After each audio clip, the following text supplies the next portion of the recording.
O filme Que Horas Ela Volta entra em cartaz no final de agosto, mas já tem uma pré-estreia marcada para terça-feira aqui em São Paulo. A diretora Ana Mulaerte veio exclusivamente aqui ao Metrópolis para falar sobre o filme, que já estreia vencedor. Ele foi premiado no Festival de Sundance e de Berlim. Que moral, hein, Ana Mulaerte? Nada mal, hein?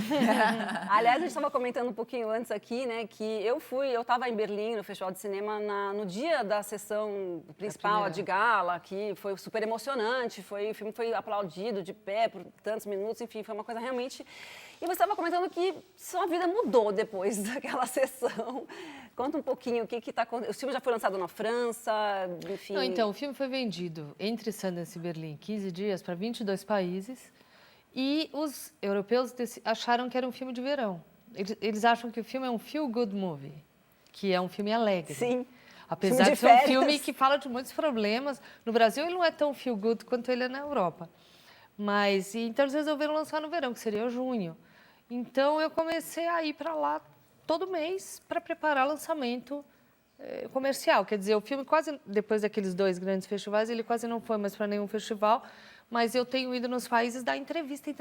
E é louco, porque é realmente um filme que fala, na verdade, uma realidade muito brasileira que, acredito que esteja se extinguindo, né? Quer dizer, a história Queremos de uma... que esteja. Hã? Queremos que esteja. Queremos, né? Vamos só falar um pouquinho da história do filme aqui, que é a história de uma mulher que se muda de Pernambuco para São Paulo para morar com uma família, para viver mais ou menos em função daquela família, né? Como babá, como empregada e tal daquela família. E aí a filha dela, de quem ela está afastada há muitos anos, vem para São Paulo para prestar vestibular. Antes, aliás, da gente falar, vamos ver um trechinho do filme? Solta aí, por favor. A gente gosta muito da sua mãe é muito importante nessa casa, então você também... Ah, é onde eu vou ficar, então? Eles estão doidos pra perder o juízo. Você quer ficar aqui? Pelo amor de Deus, pelo amor de Deus, pelo amor de Deus. Onde é que já se viu filha de empregada sentar na mesa dos patrões? Eles não são meus patrões, não. Nunca nadou aqui, não. Eu vou nadar na piscina da casa dos outros.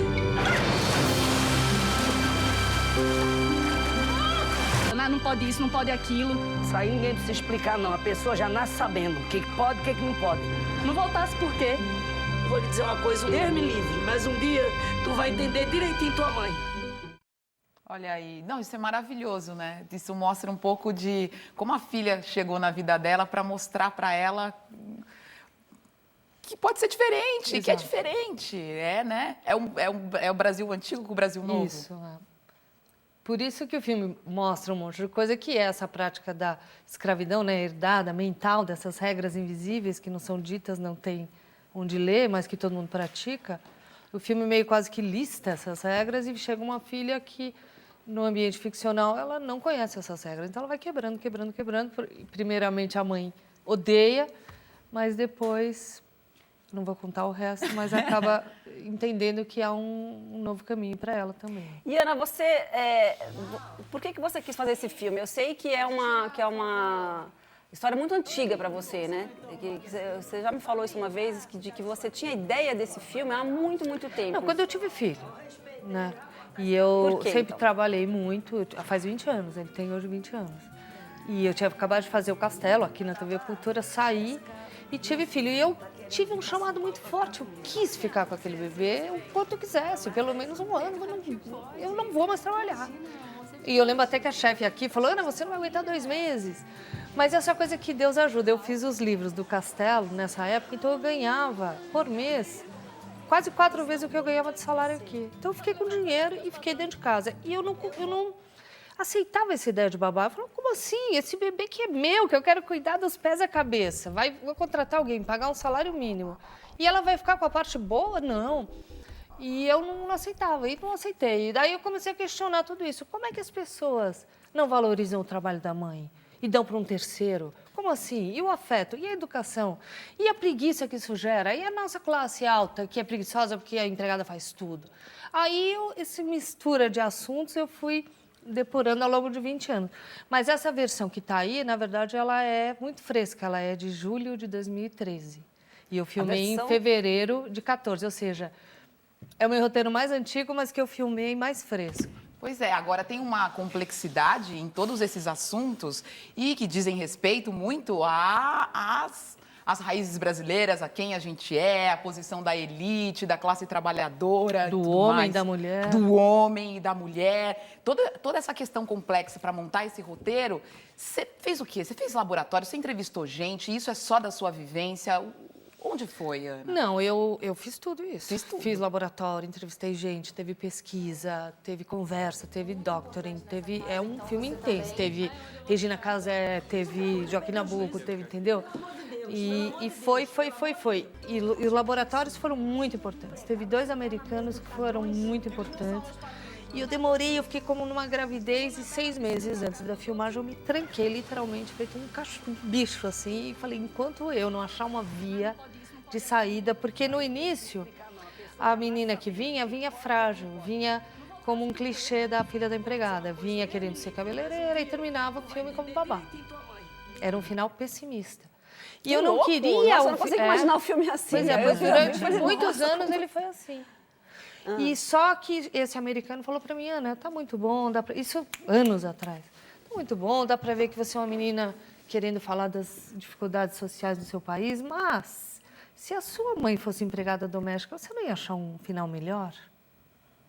Não, E aquilo ficou em mim isso é muito e eu não tinha interessante. resposta, Aí depois veio uma novela da Globo, aí elas eram atrizes, Empreguetes. famosas, casavam com os ricos.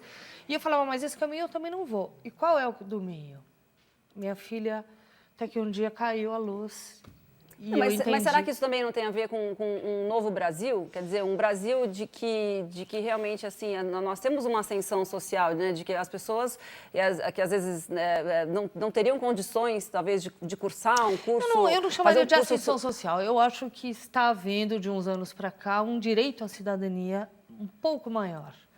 Né? É longe do ideal, mas bem longe do ideal. Mas eu acho que mas melhorou, pouco de menos. 15 anos para cá. Eu acho que o filme, sim, reflete isso, mas não era assim, minha intenção original, entendeu? A minha intenção original era dar uma dignidade à personagem, que naturalmente... Que na verdade era uma coisa particular, mas que fala de uma realidade... Exatamente. Talvez tenha essa coisa das coincidências, né? Eu acho que não é coincidência, eu acho que esse esforço que eu fiz, interno como autora, foi o esforço que o governo fez como governo. Todo mundo quer que o Brasil tenha direito, que todo brasileiro tenha direito à cidadania, que tenha escola, que tenha saúde. E tem uma história importante que eu acho, que é a empregada doméstica, o emprego doméstico visto como uma profissão com todos os direitos como qualquer outra, né? Não tem aquela agregada em casa e tudo mais. Isso também dá força para muitas delas tomarem também uma posição, né? Eu acho que tem um pouco disso também. E você foi criada por babá?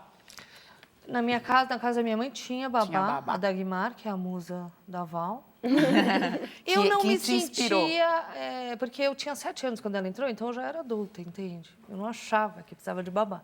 Então ela tem mais conexão com as minhas irmãs, mas de toda maneira, quando eu acordava para ir para a escola, era ela que dava o café da manhã e tudo mais. Você acha que faz diferença mesmo? Eu estava vendo algumas entrevistas suas, da elite brasileira, da classe dominante, ter essa cultura, não só da babá, mas da empregada que faz tudo, de você estar dentro da sua casa limpa, e você pensando na vida, nos seus projetos e pensando na sua existência, mas assim, lavar privada ninguém quer, né? E você acha que isso traz um traço pra gente, traz um traço pra nossa elite, é o símbolo de alguma coisa? Sem dúvida, né? Eu acho que Raízes do Brasil, Sérgio Buarque, ele vai estar falando disso, né? Que o português já colonizou a gente com essa ideia do ócio em vez do negócio. Então vamos lá, vamos desfrutar.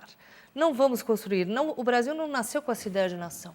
Ele nasceu com essa ideia colonial de pegar o ouro, comer as índias e se divertir, e comer as frutas.